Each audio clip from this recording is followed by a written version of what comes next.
Chapter 5. The fourth question deals with all about Chapter 5, structure of an income statement.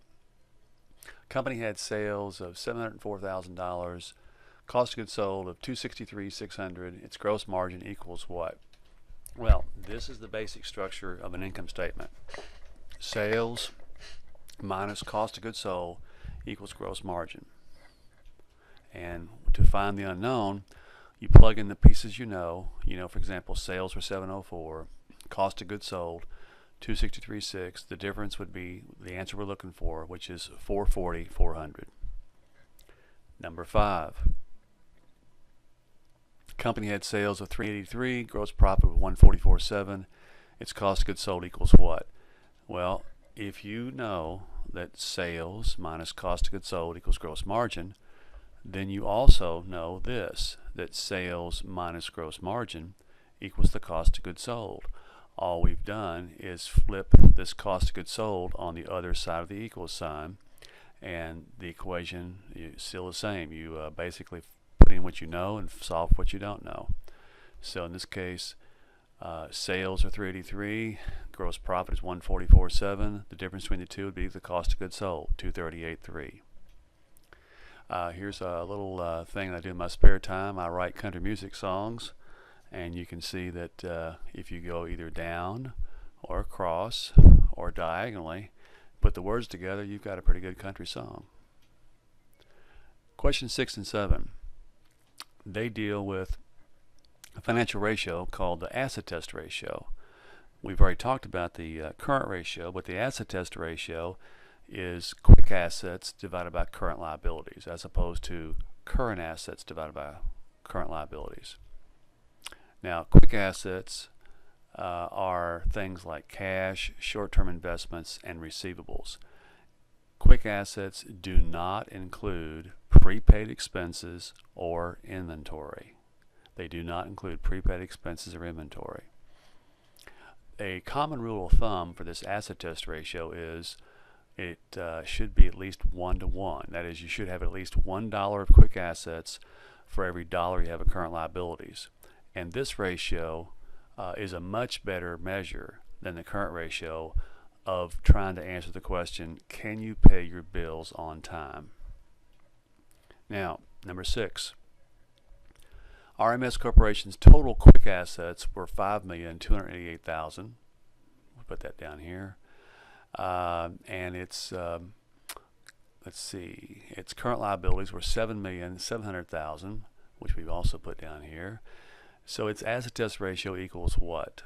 Well, its asset test ratio in this case would be 0.69, or this company has 69 cents of quick assets for every dollar they have in current liabilities. You can state this as 0.69 to 1.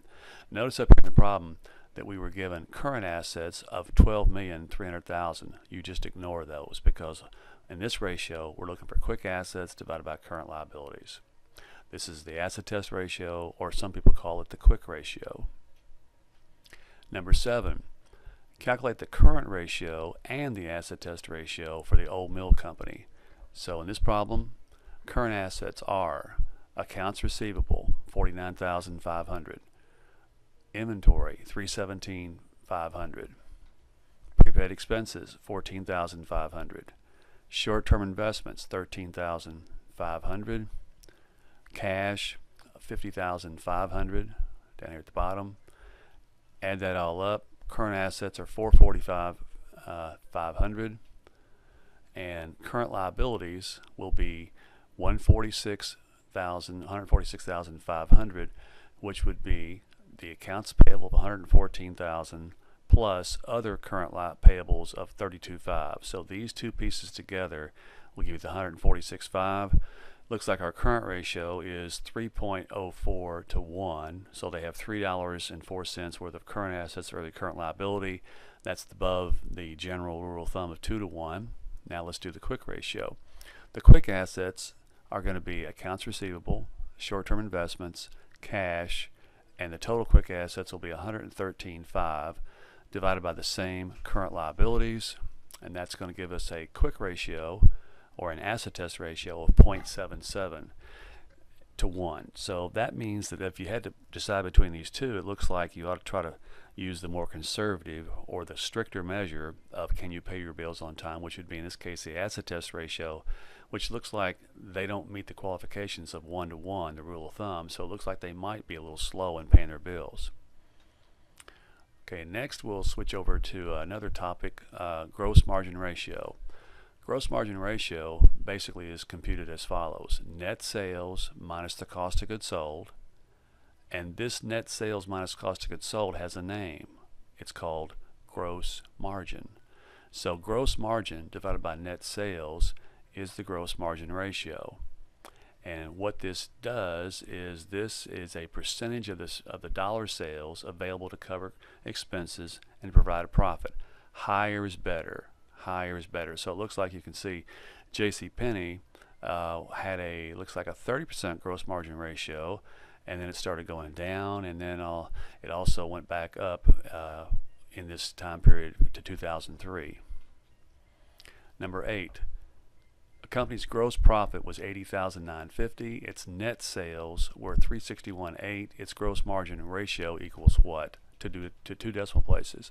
Well, there's the formula, and you're going to put in $80,950 for gross margin divided by net sales of $361,800. It's got to be net sales, and this gives us a gross margin ratio of 22.37%. Remember, higher is better.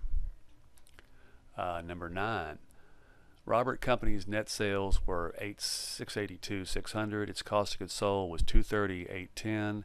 Its net income is $39,750. Its gross margin ratio would be what? Okay, net sales minus cost of goods sold, we said that has a name, and that name is gross margin. And so gross margin divided by net sales is going to give you your gross margin ratio. So let's do that. Net sales $682,600 from up here. The cost of goods sold $230,810. You're going to subtract these two out and get a net amount there to then be divided by $682,600, and it looks like the gross margin ratio here is 66.2%. Number 10.